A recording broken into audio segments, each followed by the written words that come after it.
Hello everyone, it is Joe here from OmniPoke, the channel that brings you guys everything Pokemon, and today we are looking at big old Wailord EX and a bunch of different walls alongside him.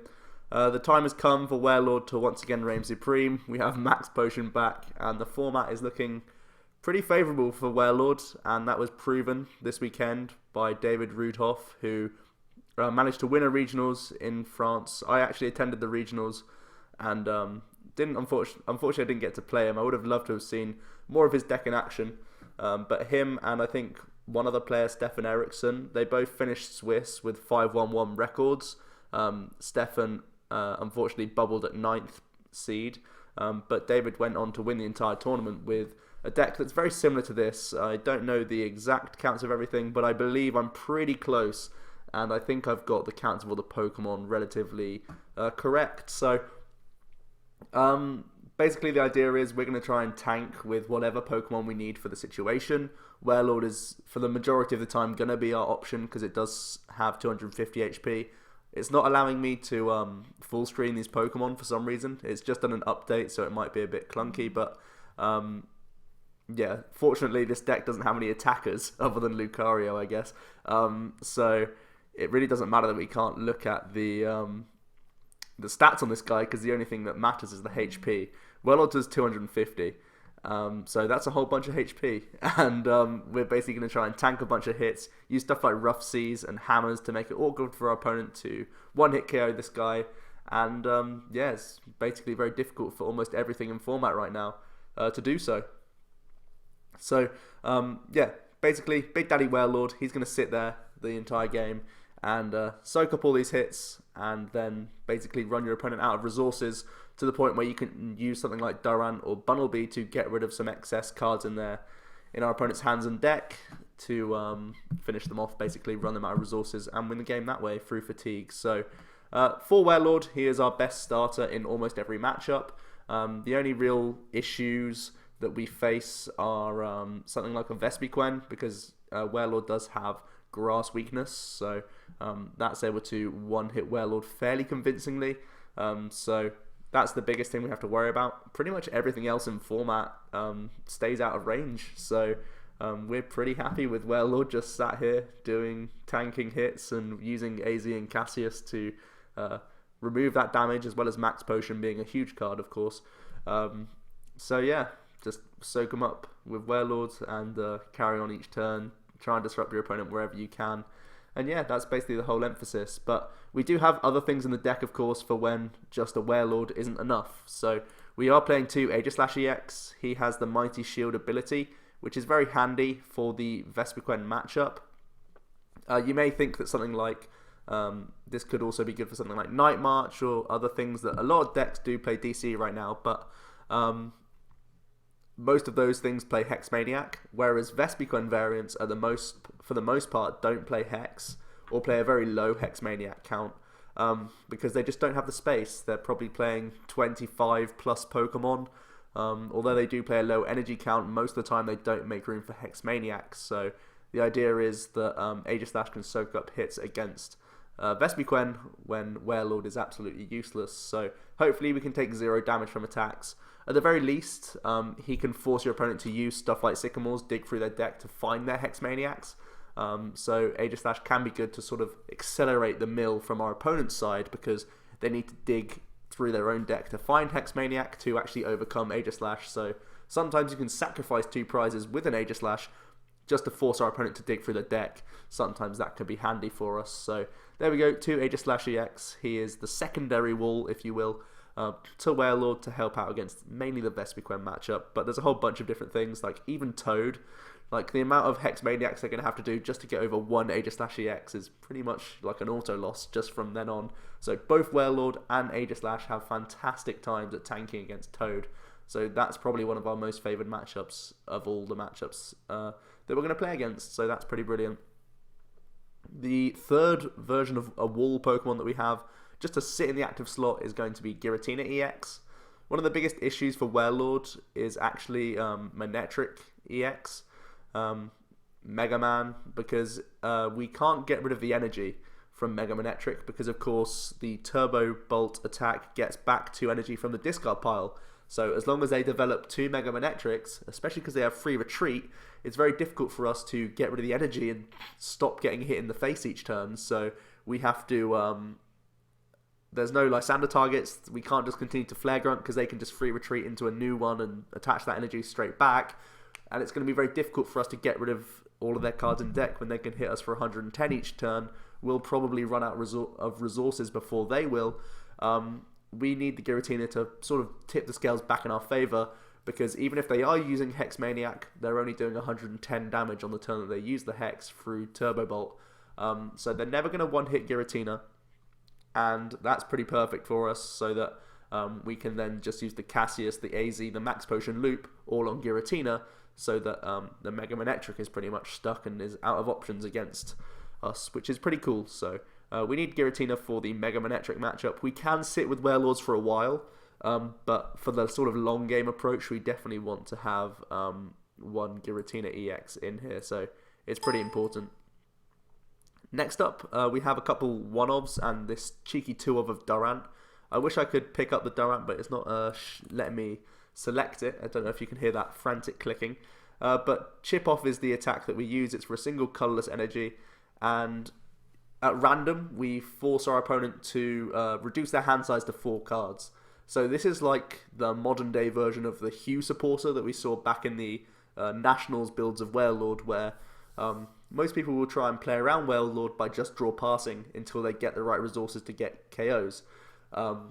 But here, Durant forces them to basically play their hand down. Otherwise, they could be just lose their cards without even getting the initial, effect of the cards, because they're getting taken straight out of the hand and discarded by Durant. So those sorts of players that want to hold 25 cards and just hope to, end themselves or birch themselves back to fill up their hand, give themselves a whole bunch more turns, they fall prey to Durant. And it's very, very crucial card. I've upped it to 2.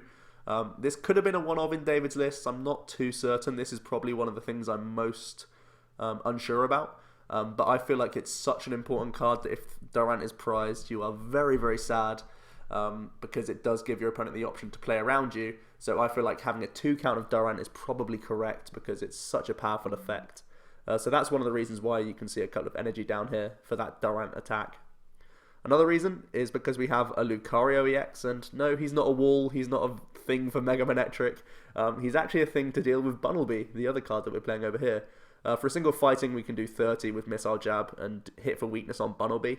Because we are a milling approach, obviously Bunnelby being able to Rototiller back resources, Rototiller gets rid of our resources, and then the other attack name I can't remember, gets stuff back into your own deck. So we can never mill an opponent if they have Bunnelby, but now we have Lucario, we can kill their Bunnelby and carry on with our normal approach. So Lucario is rarely ever going to be put down on the bench, but it's just in those situations when we see a Bunnelby, we have that one turn way to deal with Bunnelby very quickly. So that's pretty cool.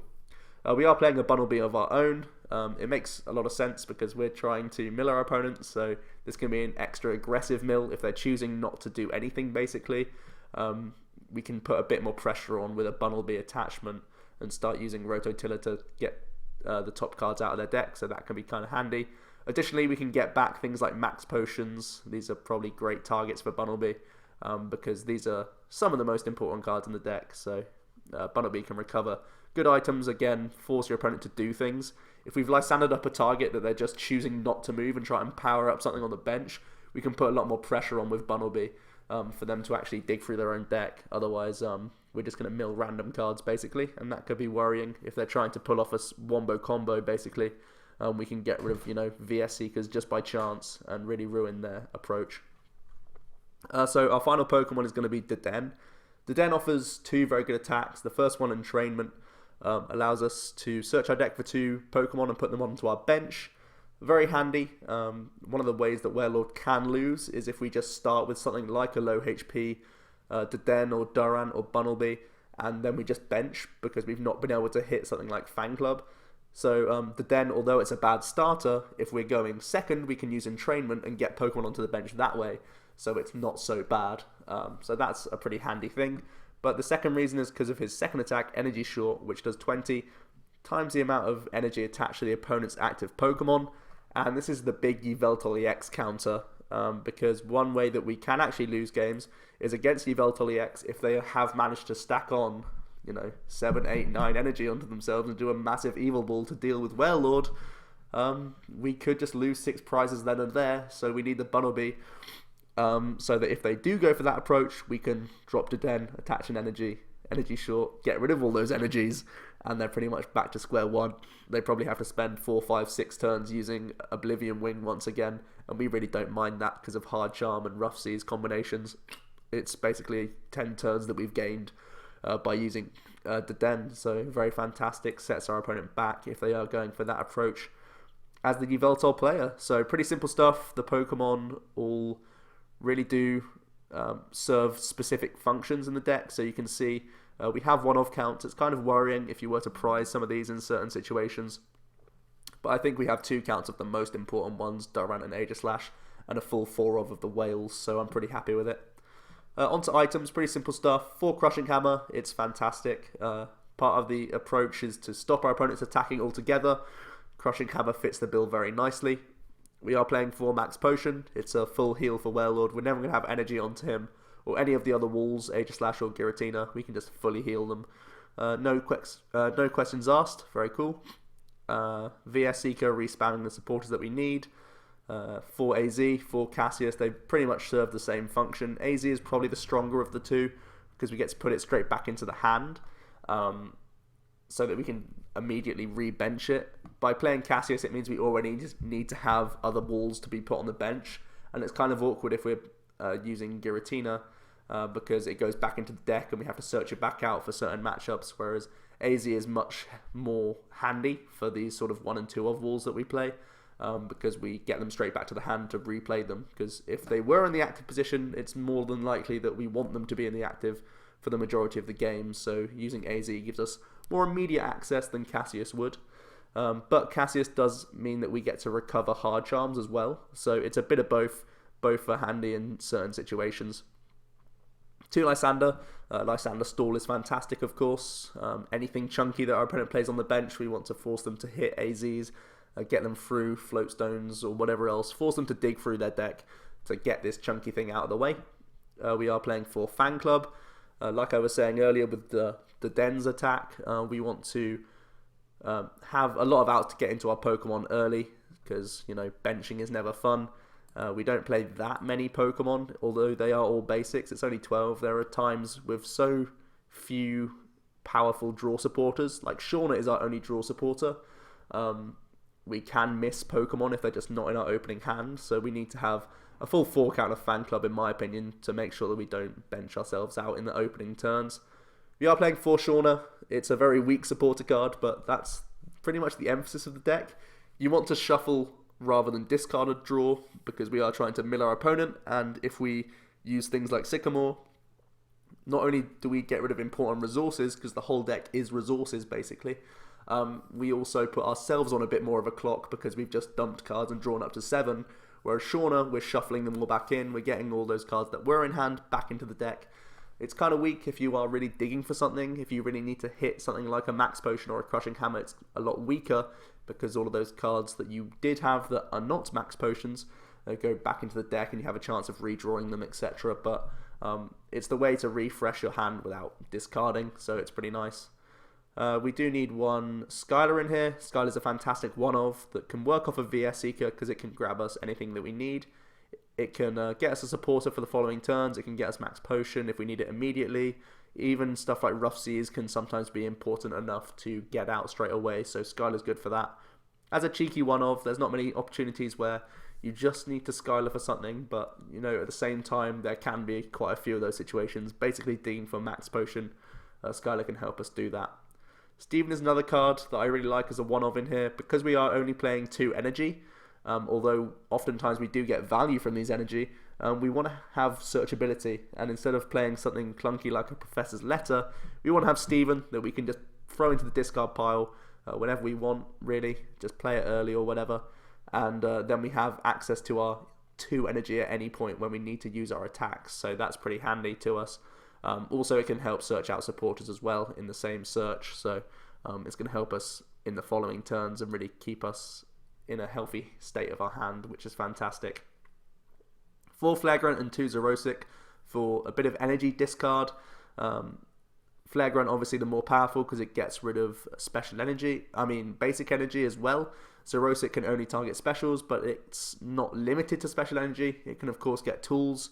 Getting rid of stuff like Floatstone on Zoroark allows us to go for the stalling approach, even if it means that they just use Zoroark to attack, because we don't need to bench many things. Zoroark can often be a bad attacker for them. Even if they do use the Zoroark break, they're stealing high breaching, which is 120 only, which isn't too worrying for us because we have stuff like Rough Seas, Hard Charm, makes it pretty much a 3-shot most of the time. So Xerosic getting rid of Floatstones, forcing our opponent into awkward situations is fantastic, even if they do have Zoroark techs. And it can get rid of other things as well, just in general, making it awkward for our opponent to do stuff. And it can target the bench, which Flare Grunt cannot do, which is pretty cool. 2 Rough Seas is very, very handy. I really like this. Obviously, against Seismitoad, it makes it very, very difficult for them to win altogether. I quite want a 3rd. I'm pretty sure David only played 2 in his original build, but I think it may be one of these things that I definitely want to put up to 3. Because it feels like whenever I see Rough Seas, I want to instantly play it. Because it's a very good card to have in here. To keep healing up that Wailord each turn. Getting that extra bit of health. Tips sort of 2-hit KOs into 3-hit KOs, which buys us extra turns. Which saves us resources and gives us extra top decks to get into these resources. So Rough Seas is fantastic for that. Pretty much exclusively that. It gets rid of other stadiums as well. I guess you could argue that's pretty handy. For things like Night March that rely on Dimension Valley. Rough Seas is a really annoying counter stadium, so that's pretty cool. We are also playing one Team Aqua's Secret Base. It ties in with the Lysandre stall concept. If we can get stuff like Hooper, now they have a 3 retreat cost instead of a 2 retreat cost, so DCE no longer becomes an out for them. They need to actually hit stuff like AZ or Floatstone, so that's very, very cool. It's also a slight hiccup for stuff like Mega Manetric, because they actually don't have a free retreat cost anymore, so they have to pay one, which means they actually need to have double Mega Mans out rather than just one Mega Manetric powering up other stuff all around their board. So it makes it slightly more awkward for them, although they probably play enough Rough Seas to get out of it anyway. It's just a nice inclusion in here to increase our total stadium count to make it awkward for our opponent. We do play 3 Hard Charm, a very, very good tool for us to, again, make it more difficult to get knocked out. Having essentially 270 puts us out of range of pretty much everything in format. And, yeah, just reducing damage as well for people trying to 2-hit, 3-hit us, etc. It's pretty handy.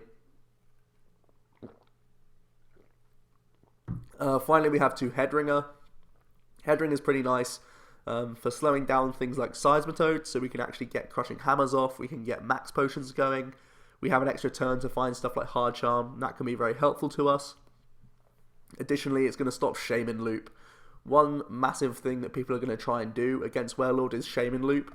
Even if it is just 10 damage a turn if we have the Hard Charm on, or sometimes it's 0 damage because of Rough Seas, it's just something that they can do to try and keep poking, putting pressure on our Wailords a bit by bit until they can send up one of their real attackers to finish us off. So maybe if they've used Sky Return for 3 turns or whatever, then we get into range of one of their main attackers and then we can actually lose prizes. So using Headringer means that if they are using this Sky Return loop, we can just stop that dead in its tracks, force them to hit something like Xerosic for themselves, and again, just force more resources out of them. And sometimes they simply don't have those sorts of resources because they've been trying to be conservative the whole game, just drawing 1 card at a time. And we can just punish that and stall them out for an extra couple of turns. And, you know, even just buying 1 turn is it's a win for Wailord, really. So every turn that you can stall is a turn that really helps you get closer to the win. So Headringer can sometimes do that. Finally, just a 2 count of energy. We rarely ever attack in this deck. It's going to be a one-time thing with Durant or a one-time thing with Bunnelby. It's never going to be more than that, so we're happy with the 2 count. We don't want it clunking up our deck. It's often a terrible top deck, unless we're in the situation where we need it, and we do have Steven for that sort of search power, so I'm happy with a 2 count overall. So there we go, there is the Wailord deck, and let's go frustrate some people on the ladder. How many times are we going to get Scoop 2 today? Let's find out.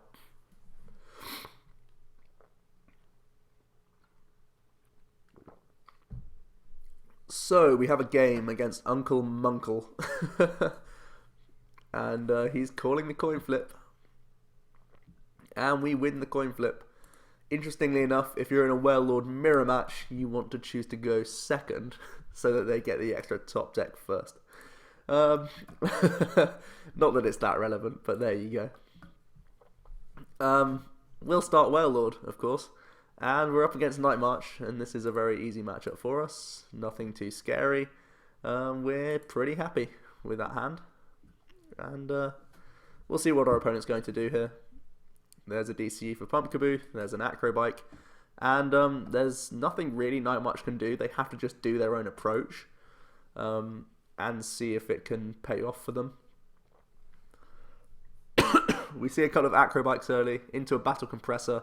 What's really good against the Night March matchup is they are forced to discard so many pieces to even threaten Wailord that they do a lot of the work for us. So it's actually a quick win for Wailord, even though it can still take, 30 or so minutes to win the game. It's a fast win in Wailord's book, so it's deemed an easy matchup.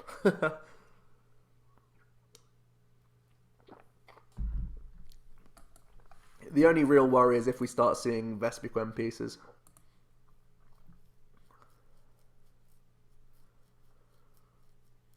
There is a D-Valley. It's good that our opponent attached the DCE. Like, he can attack this turn, but we have stuff to get rid of it. We see a Birch. That's not often played in Night March, but he has got the head, so it's a very good Birch for him. I should not be drinking a fizzy drink. Let's have a swig of water instead. It's making me gassy. Still no Vespiquen pieces, so it looks pretty good to me. I'm pretty certain our opponent would be looking for them straight away. We see a Megaphone, it's not relevant really. And just a Night March for how much? 140. Pretty weak. So, I'm going to bench Aegislash here because he can't Hex and Lysandre in the same turn. So we're pretty fine with that. I could go for a Shauna looking for Max Potion and maybe a replacement Stadium. I think that's probably stronger than Flare Grunt because we can also hit Crushing Hammers. So let's go for Shauna here. There is Crushing Hammer. We hit a couple more Wailords. Crushing Hammer heads is very strong. We'll bench another Wailord in case. Now we're playing around Escape Rope. If he's going to try and Escape Rope Hex Aegislash. He could easily take the first 2 prizes here, which is a bit of a worry. I think I might even attach an Energy here because we're going to be Shaunaing next turn. I want to get this out of the hand because he's going to rush us for sure here. I guess I can attach it next turn unless I top deck our other one, which is highly unlikely. So we don't have to make a decision here in before we top deck our next Fighting Energy.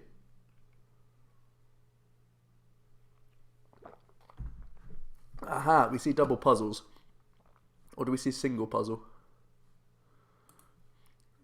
Single puzzle, sad times for Night March. A Psychic Energy and a pass. Wow, we bought a turn where we really had no right to there.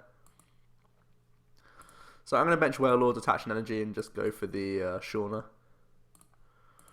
Looking for a Max Potion is the best thing here. Also, a replacement Stadium is nice. We hit Max Potion, fantastic. And we're going to Headring in this Shaman. Interesting that they play puzzles and they play basic energy. Not many Night Marchers do those things. We have a perfect hand as well. So the next time we get Night March, we can just Flare Grunt and Max Potion off. 2 puzzles already gone. That's really good to know because although they are playing basic energy, it's limiting the amount of times they can announce the attack Night March. We see a Xerosic. That's not too big of an issue from the Trainer's Mail. And that's going to get rid of the Headringer and just a pass. And we can pass. I don't need to get rid of this energy just yet.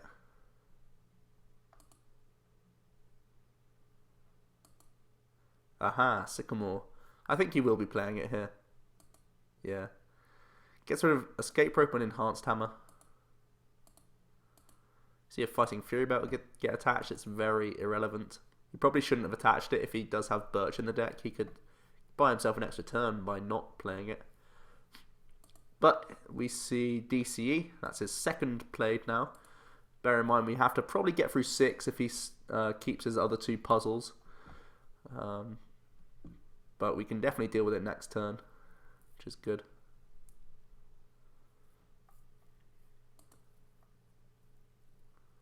More Trainer's Mail shenanigans. He's down to 12 cards in deck. And there is the Night March for 210. Max Potion. We also hit the Stadium, which is going to be nice for us.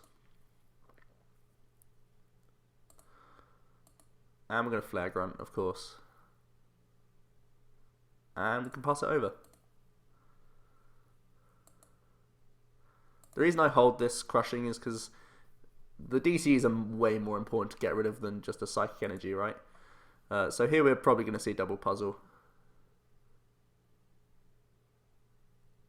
For double DCE. Oh wow, just DCE D-Valley. Okay, that's good for us, I think.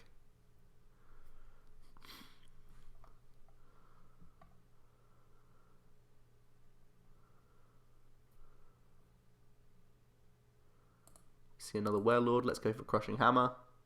Do get the heads. So we've gone through all the puzzles and 2 DCE. So 2 DCE remaining. Don't know how many basic energy. I imagine no more than 3. If he has room for these sorts of one-offs, I might even hazard a guess that it's just 2 basic energy. I'm happy to mention Wailord for better Shauna outs. Because we got heads on the hammer, there's no reason to go for Flare Grunt. Let's Shauna looking for a heal card. And we do miss a heal, so we'll hold the Hard Charm for now. It's highly irrelevant. The only thing is he could Sky Return with Fighting Fury Belt. Did we play around that? No. No, we don't play around that.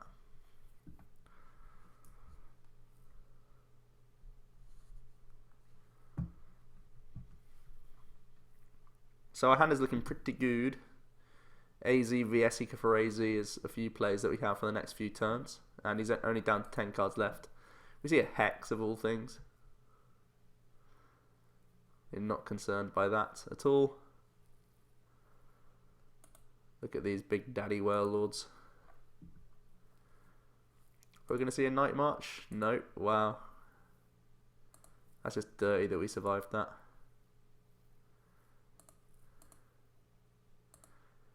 Here you go. Have a Wailord. This time with a Hard Charm.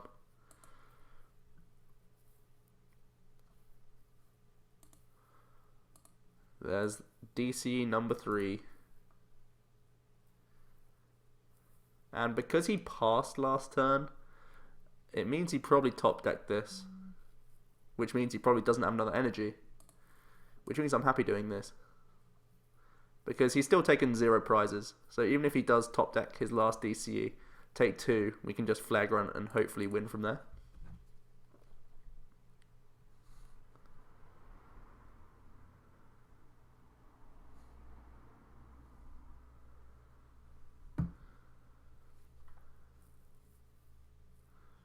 So we see a Sycamore. He's down to 1 card left in deck. He's taking some prizes though. Hooray.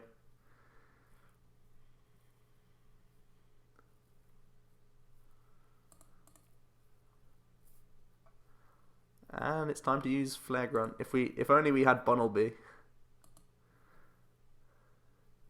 We would need Bunnelby Energy and AZ all in hand. There we go. We got rid of... wow, I've not seen that reward bill before.